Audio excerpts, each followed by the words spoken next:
Here I am, watching my parents and my sister crying in front of me. 16 years of silence, 16 years of nothing. And now here they are, standing in my living room with their expensive clothes and their tears, looking at me like I owe them something. I couldn't get myself to forgive them. I don't think I ever will.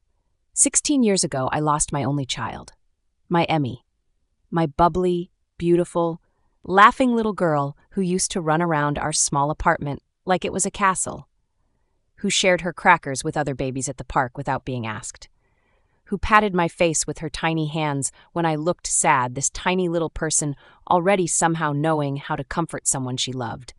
She was 2 years and 7 months old when she left this world. And she didn't have to. They shooed me away when I came knocking at their door begging for help. Shooed me away like a hungry street dog, and my daughter passed away because we couldn't afford the surgery that would have saved her life. I am Morgan Matthews Holloway, and this is my story about the day I chose mercy without forgiveness, about the day I honored my daughter in the only way I had left.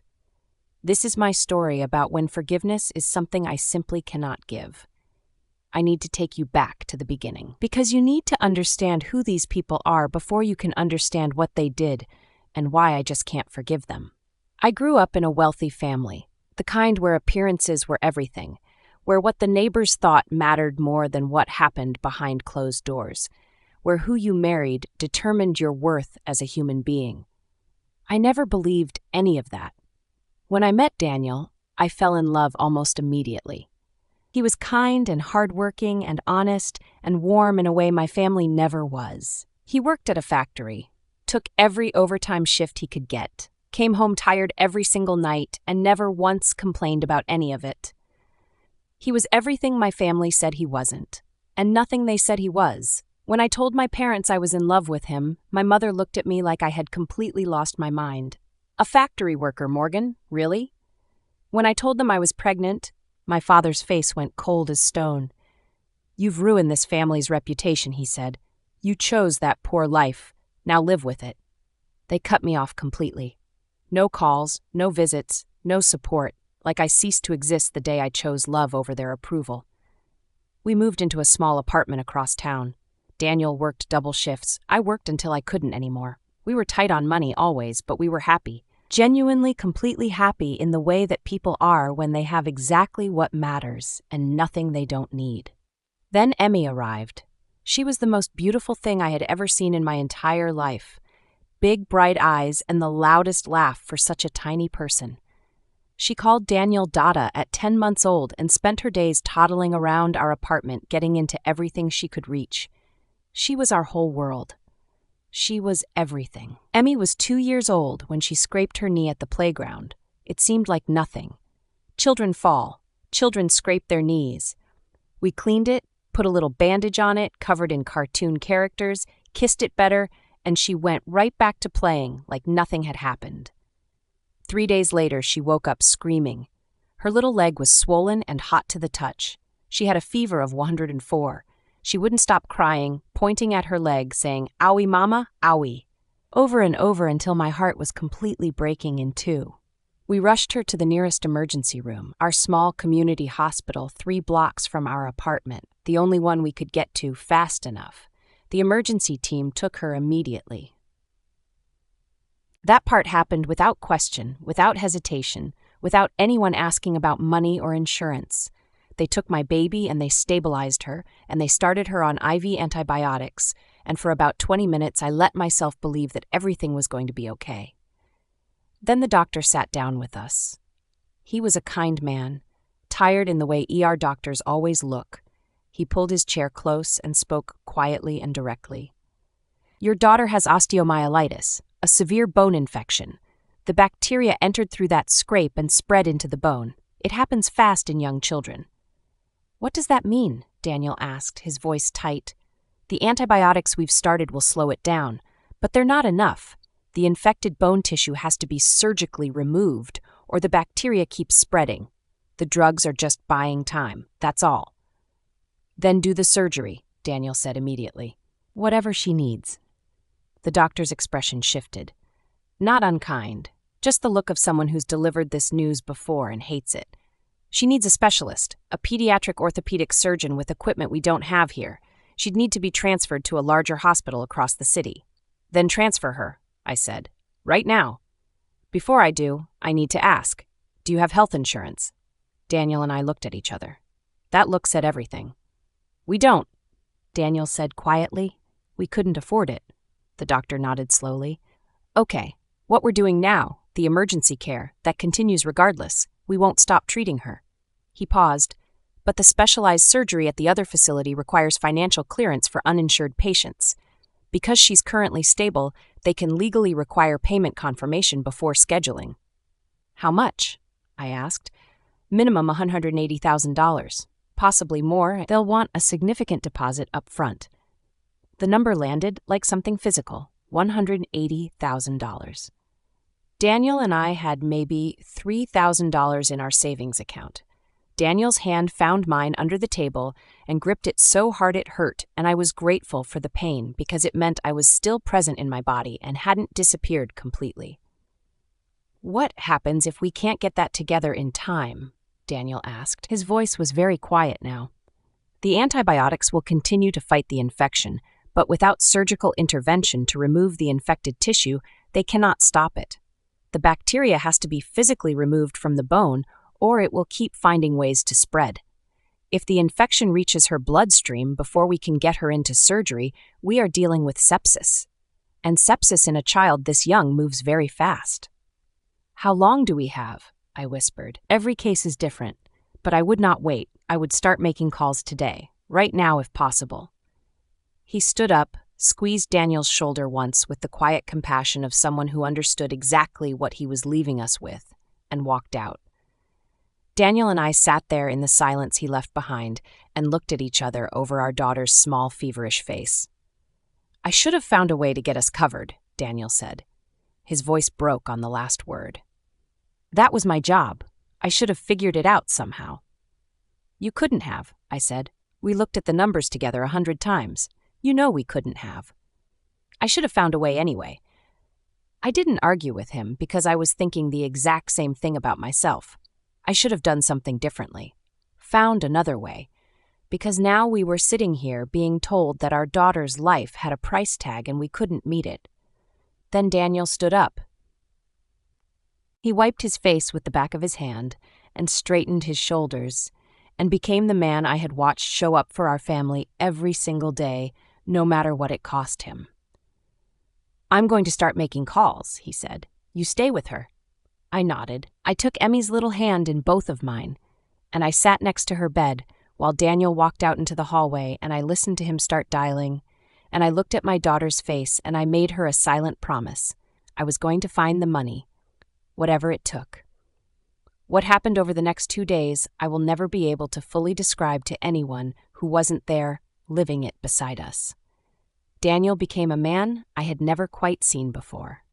Completely focused and completely desperate, and stripped of everything except the single driving need to save our daughter.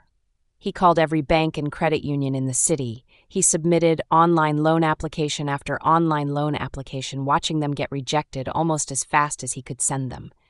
He called friends, distant relatives, anyone he could think of who might know anyone who might be able to help. Every door closed before he could get his foot through it. Then he started selling things. He sold our car first. Whatever our neighbor would pay for it in an emergency same-day sale, he took it without negotiating. Then he sold his tools, his equipment, everything with any value at all. Our television, our tablets, anything anyone would pay for, he sold it immediately and put the cash toward the number we were still so desperately far from reaching. Then he sold our wedding rings. I watched him take his off and put it in his pocket alongside mine and walk out the door, and I understood in that moment with absolute clarity the full crushing weight of what we were facing. The symbol of everything we had built together, gone, to try to save the person who was the living proof of that love. Then he sold his fishing gear, the last gift he received from his father who passed away years ago. He sold it without telling me, without hesitating, without saying a word about what it cost him to do it. His father's memory, his last tangible connection to the man who loved and raised him, given up without a second thought because saving Emmy mattered more than anything he had ever loved or lost before her. When I realized what he had done, I couldn't speak for a long time. We were still tens of thousands of dollars short. That's when I thought of them. My parents. My family across town in their massive house with their luxury cars and their investment accounts and their country club memberships and their carefully maintained perfect life. People who had more money sitting untouched in their accounts than we could earn in a decade of working ourselves to the bone. My pride screamed at me. They cut you off. They made their position clear. They don't want you or anything to do with the life you chose. But this wasn't about my pride anymore. I looked at Emmy lying in that hospital bed, her little face flushed with fever, her tiny hand wrapped around my finger even in sleep, even while her small body was fighting so incredibly hard, and I knew I would do anything. Absolutely anything at all. I kissed her forehead softly and told Daniel where I was going. I took a bus across town to the neighborhood I grew up in. The house looked exactly the same. Massive and pristine like a photograph of itself, frozen in time. The lawn perfectly manicured, 2 luxury cars gleaming in the driveway, everything immaculate and untouched and perfect, exactly as it had always been. Meanwhile, my daughter was lying in a hospital bed fighting for her life, while her father had just sold his dead father's fishing gear, trying to save her. My hands were shaking as I rang the doorbell. My sister Wendy answered. She was dressed like she was heading to brunch somewhere expensive, designer clothes, perfect makeup, perfume that probably cost more than our monthly grocery bill. She looked at me like I was something unpleasant that had appeared without warning on their perfect doorstep, and she couldn't quite understand how it had gotten there. Morgan? She said my name like it tasted bad in her mouth. What are you doing here? Wendy. I could barely get the words out. My throat felt like it was closing completely. I need help. It's Emmy. She's in the hospital. She has a severe bone infection and she needs surgery or she's not going to make it. Please. Wendy's expression didn't change. Not even a single flicker of something human moved across her face. And, she said, and we can't afford it. My voice cracked completely open. The surgery costs $180,000 and we need it confirmed as soon as possible or they can't schedule it in time. Daniel has sold everything we own. We have tried everything. I just need help. Please. I am not asking for myself. I am begging you for my daughter's life. So you came here for money. She crossed her arms slowly and deliberately. After you embarrassed this family by marrying that factory worker. After you got pregnant and humiliated us in front of everyone we know. Wendy, please. Something in me broke completely open and I stopped caring about anything except the words coming out of my mouth. She is 2 years old. She is your niece, your own flesh and blood. Please, I will pay back every single cent, I promise. I just need help saving her. I don't have a niece, Wendy said coldly. You made your choice when you married that man. You chose that poor life. So stay there. Mom, I called past her, seeing my mother appear at the far end of the hallway. Mom, please, it's Emmy. She's so sick. Please, I just need... My mother looked at me for a long, cold moment from the end of that hallway. Then she turned to Wendy. Close the door. Mom, please. I was crying now, both hands gripping the doorframe, not caring how I looked or sounded or what any of them thought of me.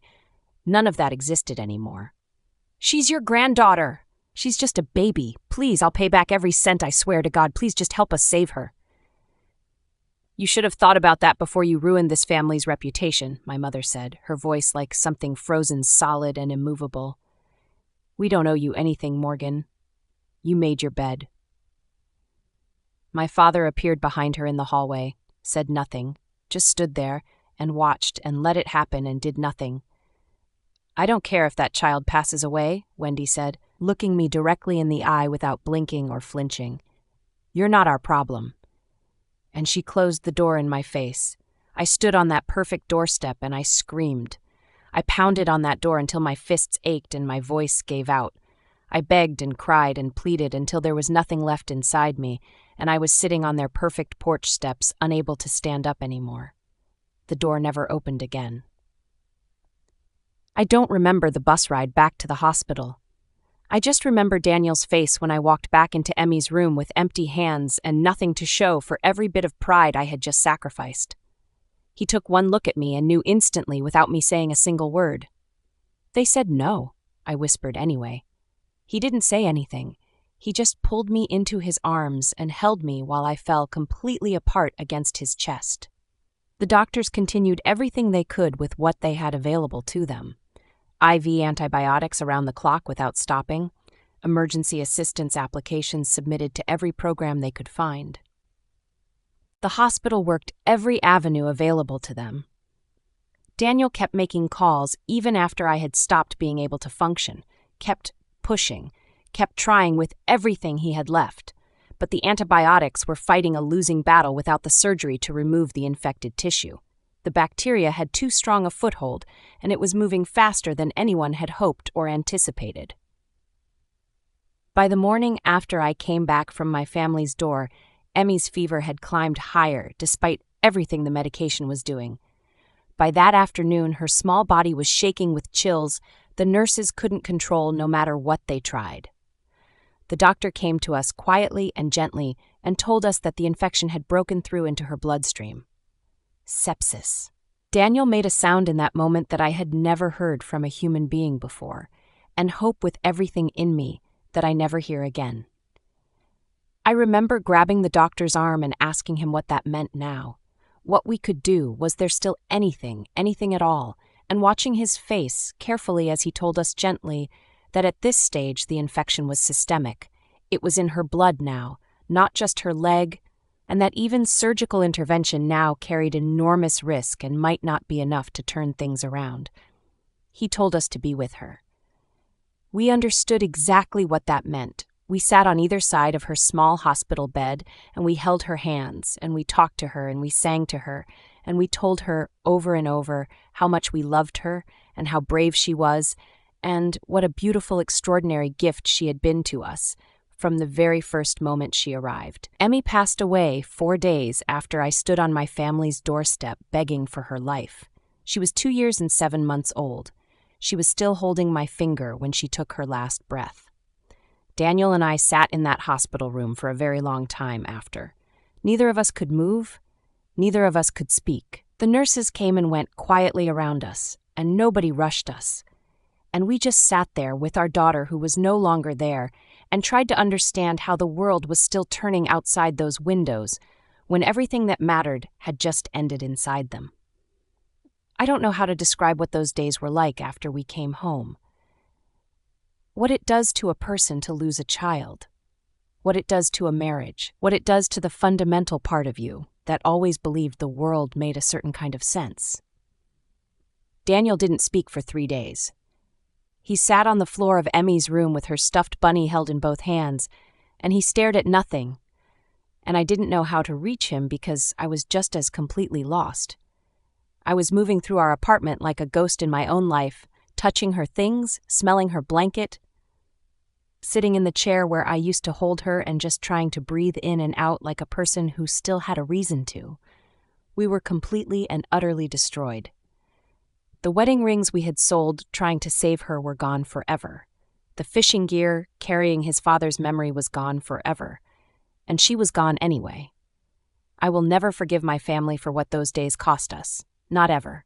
Not for as long as I live. 3 days after we buried our daughter, a delivery arrived at our apartment door. An enormous, obscenely expensive arrangement of white roses. The kind that cost more than our monthly grocery budget. Pristine and perfect, just like everything they owned and everything they were. And tucked right behind the sympathy card was a check. I stared at both of them for a very long time. My anger bubbling over. It's too late. That's all I could think, just those 3 words over and over again. It's too late. Too late for the money. Too late for the white roses. Too late for the carefully written sympathy card and whatever number they had put on that check, thinking it could somehow settle what they owed.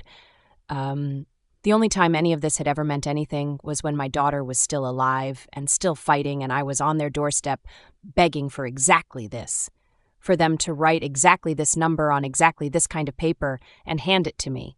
They couldn't do it then. Now Emmy was in the ground, and they could suddenly find their checkbook. Too late. I didn't even look at the amount they had written because it didn't matter. No number meant anything anymore. The only number that had ever mattered in my entire life was $180,000. The number that could have saved my daughter. The number they had sitting comfortably in their account the day I stood on their doorstep begging for it. Too late. Daniel saw my face the moment I set the card down. Morgan, don't. But I was already grabbing the roses and the check together. I was still in my black funeral dress. I hadn't been able to make myself change out of it since the day we buried her. I got on the bus. I rode across town with those white roses in my lap and that check in my hand, and I looked out the window at the city going by and felt nothing except the burning need to say every word that had been building inside me since the moment my daughter took her last breath. When I got there, I didn't ring the doorbell politely. I pounded on it over and over until my father opened it, his face shifting from irritation to something like genuine alarm when he saw me standing there on his perfect doorstep in my funeral dress. I threw the roses at his feet. The vase shattered on their marble entryway, water and white rose petals scattered everywhere across their perfect floor. Then I held up the check directly in front of his face. He looked at it, then he looked at me. I tore it in half, then in half again, and I let the pieces fall slowly down into the water and the broken white roses and the shattered glass at his feet. Then I looked up and I said every single word that had been burning inside me. You are all dead to me. Neighbors were already coming out of their houses. I didn't care. I wanted every single person on that perfect street to hear every word coming out of my mouth. My daughter should still be alive. Your granddaughter. Your only niece.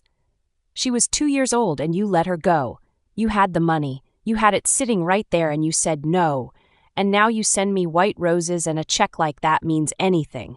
Like that changes anything. It is too late. It was too late the moment you closed that door in my face. My mother appeared behind my father, her face completely drained of color.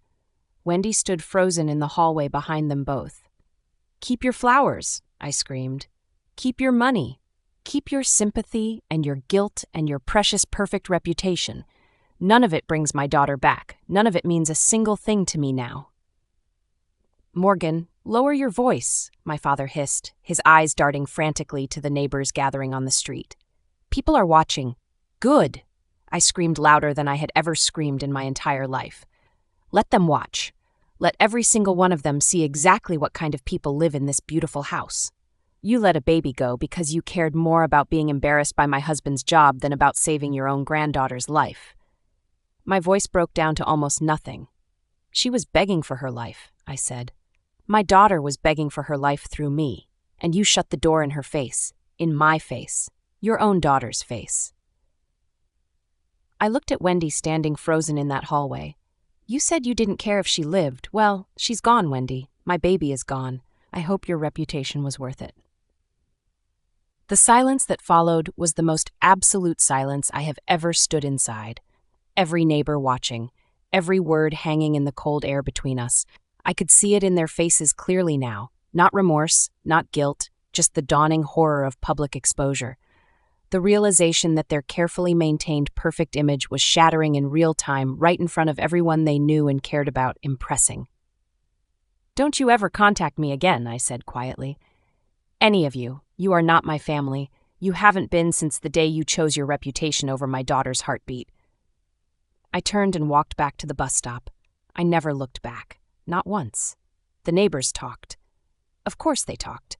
The story spread through that wealthy neighborhood like wildfire through dry grass, whispers at the country club, pointed silences at charity events, friends who suddenly developed other commitments, invitations that stopped arriving altogether. Did you hear about the Matthews? They turned their own daughter away when she came begging to save her granddaughter. Let the poor little child go over money they had sitting right there in the bank. Within 6 months, they sold the house, packed up their perfect, carefully constructed life, and relocated to a different state entirely where no one knew their names or the story now permanently attached to them.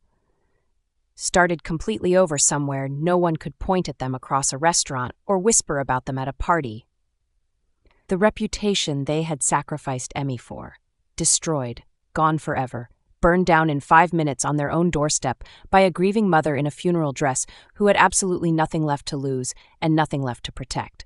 I found out they had moved and felt absolutely nothing. Emmy was still gone. No amount of their suffering or embarrassment or starting over would ever change that single fact.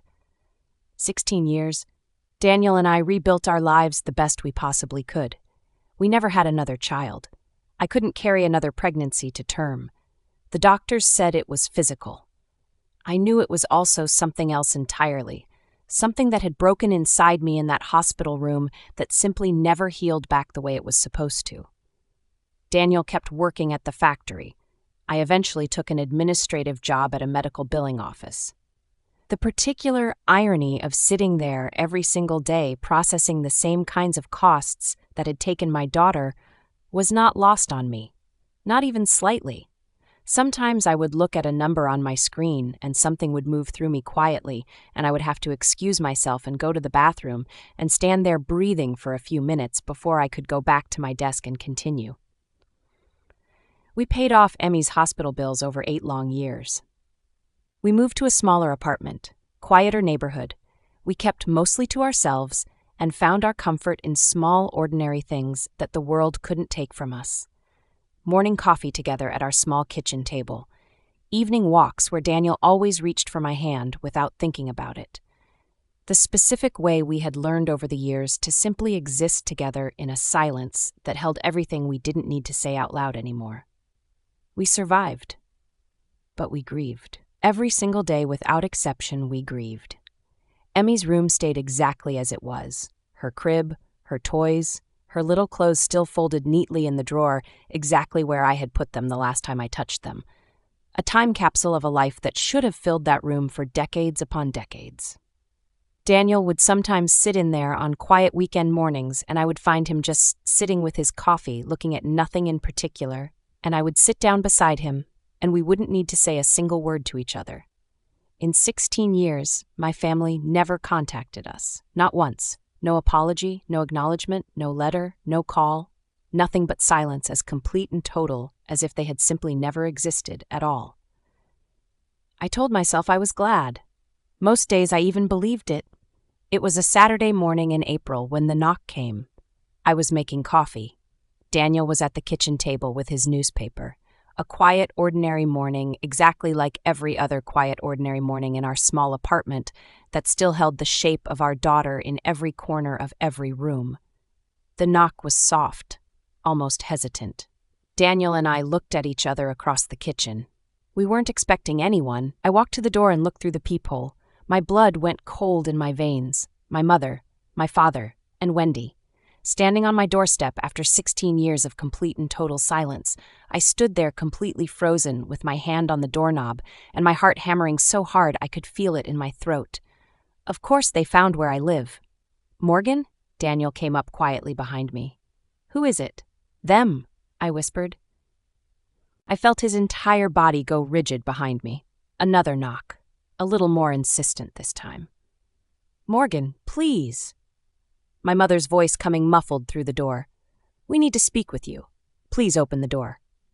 Part of me wanted to simply walk away. Go back to my coffee.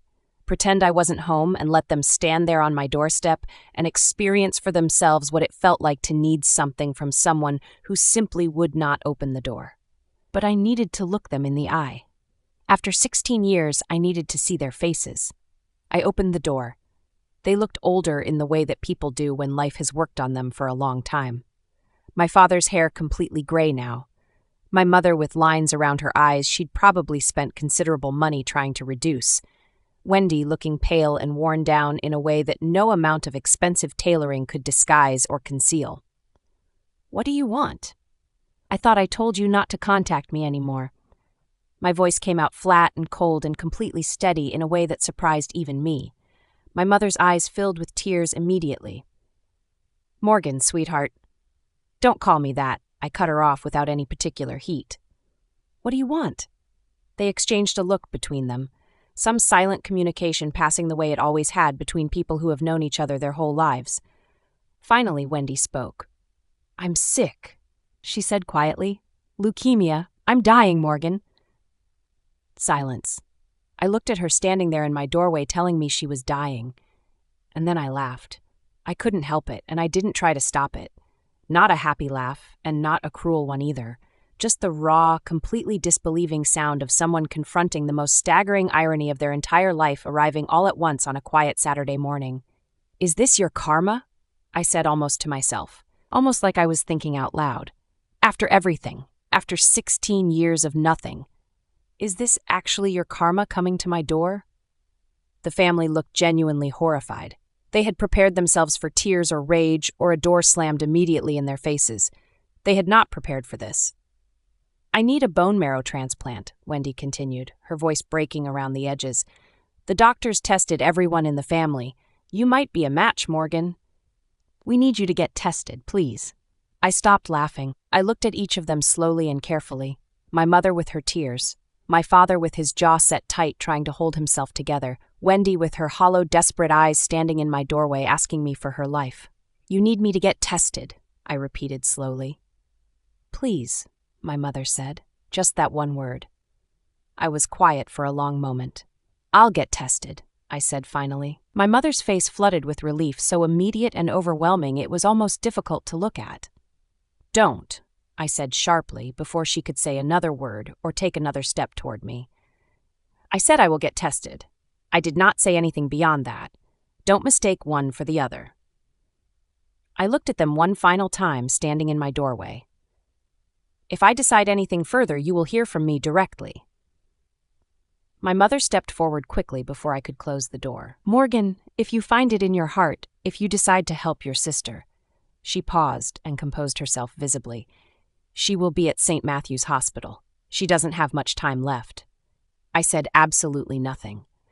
I closed the door quietly and stood with my back against it in the silence of my own home and listened to the sound of their footsteps moving away down the hall. I got tested the next morning. I didn't tell them. I didn't tell anyone, except Daniel, who sat next to me in the waiting room and held my hand and didn't ask me what I was going to do because he already knew I hadn't decided yet. Then I waited for the results. 4 days of the most profound and heavy silence I had experienced since the days after we lost Emmy. The family didn't call, didn't show up again. They were somewhere across the city waiting desperately in a hospital room and a hotel not knowing what I was going to do or whether I was going to do anything at all. During those 4 days, I went to work, came home, made dinner, sat with Daniel in the evenings in the quiet way we had spent 16 years learning to be together. And at night, I sat in Emmy's room. Just me and the stuffed bunny and the clothes folded in the drawer and the silence of a life that should have filled this space for so many more years than it did. I sat in the small chair in the corner where I used to read to her when she was tired, and I thought about everything there was to think about. I thought about what it meant to let someone go when you had the power to save them. I thought about who I had spent 16 years trying to be in the wake of what they did to us. I thought about Daniel selling his father's fishing gear without telling me, without hesitating, because some things matter more than the things we carry from the past. I thought about Emmy's hand around my finger at the very end. I thought about who I wanted to be. On the 4th day, the results came back. I sat at our kitchen table with the results in front of me and my coffee going cold beside me, and I sat with it for a long time. Then I put on my coat and picked up my bag, and I drove to St. Matthew's Hospital alone, without calling ahead and without telling anyone I was coming. I walked through those hospital doors and found her room and pushed the door open quietly. Wendy was in the bed, looking small and pale without the armor of her expensive clothes and her carefully maintained appearance. My mother was in the chair beside her. My father was standing at the window looking out at nothing. All 3 of them looked up the moment I walked in, and the room seemed to hold its breath completely. "I need everyone to listen," I said quietly and clearly. "Don't speak until I am finished, not one word." I closed the door behind me. I pulled a chair to the center of the room and sat down directly facing all 3 of them. I took my time settling into it. I was in absolutely no hurry. For the first time in 16 years, I held every single thing. I got the results back this morning, I said. Complete silence. My mother pressed her hand over her mouth. I'm a match. My mother exhaled with a sob of pure, overwhelming relief. My father closed his eyes. Wendy's entire body seemed to sag back against her pillow, like something that had been holding her rigid had just released. Don't, I said, before any of them could speak or move or reach for me. I am not finished. Nobody moved. I looked at each of them in turn, my father at the window, my mother in her chair, and finally Wendy in her hospital bed, looking at me with eyes that had 16 years of something in them I hadn't seen there before. Today is Emmy's birthday, I said. The room went completely and absolutely still. She would have been 18 today, I said. 18 years old. She might have been starting college somewhere exciting, or working her first real job and calling me complaining about her boss, or falling in love for the first time and not knowing what to do about it.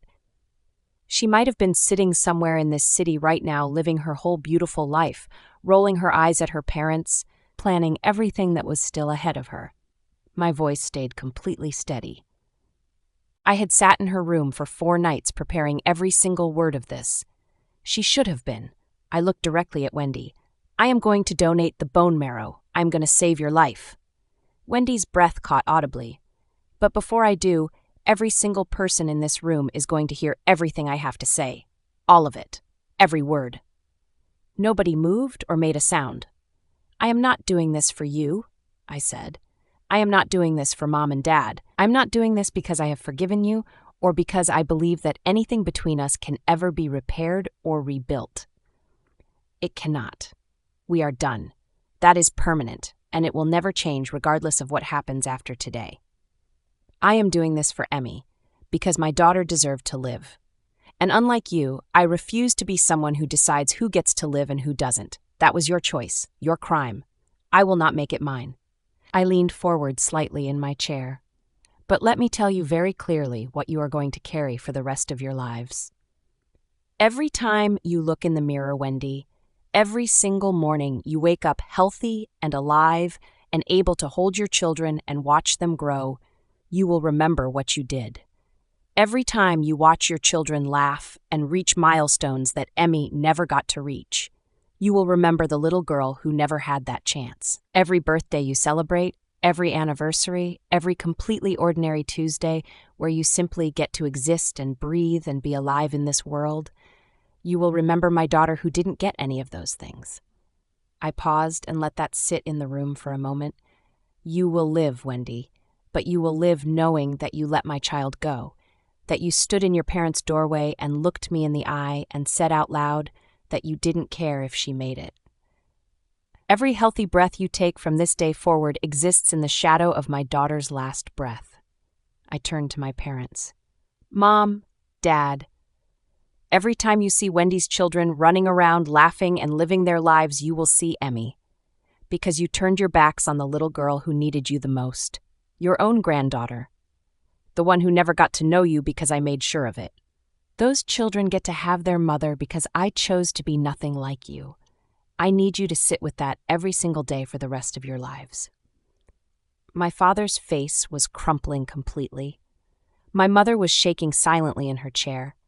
And every time you see Wendy alive and healthy, every time you hold her, every time you are grateful she survived, you will also remember the day you denied your granddaughter her life. The day you chose pride over a 2-year-old's heartbeat. The day you decided to insult her by sending white roses and a check to a funeral that you caused. I stood up. I still hate you. All of you. I said simply and without any particular anger in my voice. Just the plain, honest truth stated plainly and honestly. I want you to know that clearly. I hate all of you for what you did, and what you took from me, and what you took from her. That hatred is not going anywhere. It will be with me every day for the rest of my life, just like the grief. 16 years and I am still grieving my baby. I will grieve her every remaining day of my life, and I will not apologize for that. But my daughter was kind. She was the kindest, most generous soul I have ever known in my entire life.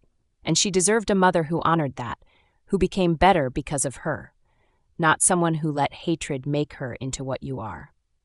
I picked up my bag from the floor beside my chair. This is not forgiveness. Don't mistake my mercy for forgiveness. Don't mistake my daughter's honor for your redemption. Don't reach out to me after today. Don't send flowers. Don't call. Don't show up at my door. Don't tell people that we reconciled because we did not and we never will. You get one thing from me today, just one thing, and it is the last thing you will ever receive from me. You get Wendy's life, and it is so much more than you ever gave my daughter. I walked to the door and stopped with my hand resting on the frame. Happy birthday, Emmy. And I walked out. I had the procedure the same day. I went home to Daniel and we sat together quietly in Emmy's room as the evening light came through the curtains. The birthday cake was on the kitchen table, pink because Emmy always loved pink, 18 candles waiting to be lit. We do this every year, just the two of us. Maybe it makes the grief harder. Maybe it doesn't. But she deserved birthday cakes. She deserved every single one she never got to have. I heard that Wendy survived. They tried to contact me, tried reconnecting. Every thank you card, every letters, every check, every note, every attempt at contact. All of it torn into pieces and mailed right back to them with one small piece of paper tucked inside. Short, scathing words written in my handwriting. It's too late. You're all dead to me. That was all I had left to say to them. And I meant every single word. Phone calls I let go without answering. My father approaching Daniel in a parking lot somewhere trying to offer him money, and Daniel telling him quietly and with complete finality exactly where he could keep it. Not out of cruelty. Simply because there was truly nothing left to say to any of them. I had said everything that needed saying in that hospital room. Every single word. I am still grieving. I can't stop grieving for my little girl who should be living her best life right now. Some people tell me I need to move on. Tell me, please. How do you move on from burying your child? I don't wish this kind of pain on my enemies. I don't even wish it on my sister. No one should ever have to carry this. But I carry it every day, and I will carry it for the rest of my life. So that was Morgan's story. I want to know what you think. Did Morgan do the right thing? Should she have turned them away the same way they turned her away 16 years ago? Let me know in the comments. I read every single one. If this story moved you, please like and subscribe. Stories like this are why I'm here. This is Melodic Vengeance. Take care of yourselves. I'll see you in the next one. If you enjoyed this video, hit that like button and drop a comment below. Don't forget to follow for more content just like this. Thanks for watching. Catch you next time.